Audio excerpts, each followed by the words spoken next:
ये आकाशवाणी है। अब आप कनकलता से समाचार सुनिए।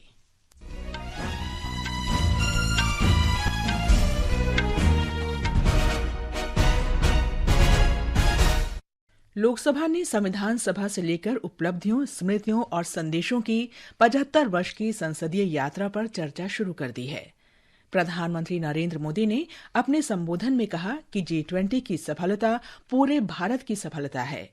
उन्होंने कहा कि हम सबके लिए गौरव का अवसर है, क्योंकि ये किसी एक व्यक्ति या किसी एक पार्टी से जुड़ा नहीं है। उन्होंने कहा कि भारत को इस बात पर गर्व है कि उसकी अध्यक्षता में अफ्रीकी संघ G20 का सदस्य बना। प्रधानमंत्री ने कहा कि ये समय 75 वर्ष की संसदीय यात्रा को याद रखते हुए आगे बढ़ने का है। लोकसभा अध्यक्ष ओम बिरला ने कहा है कि हाल ही में नई दिल्ली में आयोजित G20 शिखर सम्मेलन के दौरान भारत दुनिया में शांति और संयम की आवाज बनकर उभरा है। श्री बिरला ने कहा कि भारत ग्लोबल साउथ की आवाज बन रहा है और प्रधानमंत्री मोदी के नेतृत्व के कारण ही अफ्रीकी संघ G20 का स्थायी सदस्य बन गया है।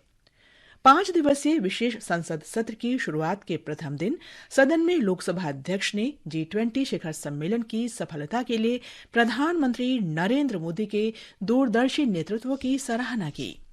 श्री बिरला ने इस बात पर बल दिया कि भारत की G20 अध्यक्षता समावेशी, महत्वाकांक्षी, निर्णायक और कार्योन्मुखी रही है।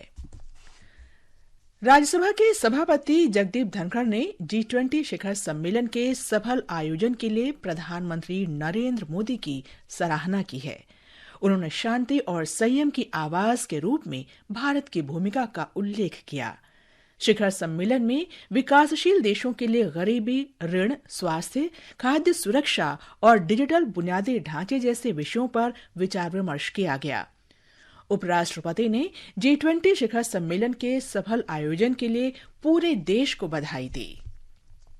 उन्होंने कहा कि ये सफलता भारत के बढ़ते कद और मौजूदा सरकार द्वारा पिछले 9 वर्ष में किए गए कार्यों के महत्व को दर्शाती है।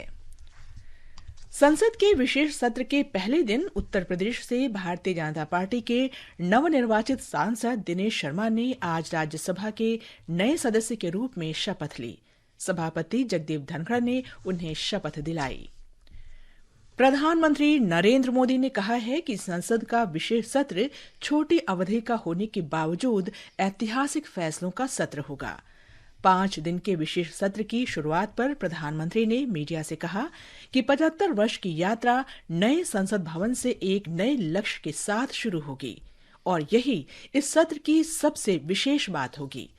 उन्होंने कहा कि नए स्थल से इस यात्रा को आगे बढ़ाते हुए हमें भारत को 2047 तक एक विकसित देश बनाना है।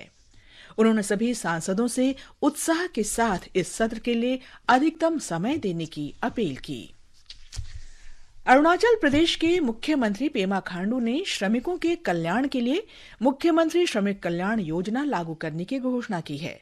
उन्होंने कल ईटानगर में एक समारोह को संबोधित करते हुए कहा कि अरुणाचल प्रदेश भवन और अन्य निर्माण श्रमिक कल्याण बोर्ड में पंजीकृत श्रमिकों की प्रोत्साहन राशि इस योजना के तहत संशोधित की गई है। पशुपालन विशेषज्ञों का 4 सदस्यीय केंद्रीय दल आज केरल के कोझिकोड पहुंचा। ये दल जिले के निपाह संक्रमित क्षेत्रों से नमूने एकत्र कर उनका अध्ययन करेगा। इस बीच जिले में कल निपाह का कोई ताजा मामला सामने नहीं आया है।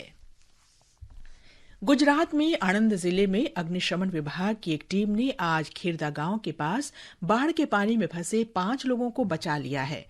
अग्निशमन विभाग के अधिकारियों के अनुसार महिसागर नदी का पानी मैदानी भागों में घुसने की वजह से 5 लोग फंस गए थे। भरूच जिले में कल दोपहर नर्मदा नदी का पानी जिले के निचले क्षेत्रों में घुस गया, जिसके कारण लगभग 2000 लोगों को सुरक्षित स्थानों पर पहुंचाया गया। नर्मदा निगम बांध में जल स्तर बनाए रखने के प्रयास के साथ ही बाढ़ के प्रभाव को भी कम करने के लिए कार्य कर रहा है। नर्मदा नदी के खतरे के निशान से ऊपर बहने के कारण कल रात से मुंबई अहमदाबाद मार्ग पर भरूच और अंकलेश्वर स्टेशनों के बीच ट्रेन यातायात बाधित है। इसके साथ ही ये समाचार बुलेटिन समाप्त हुआ।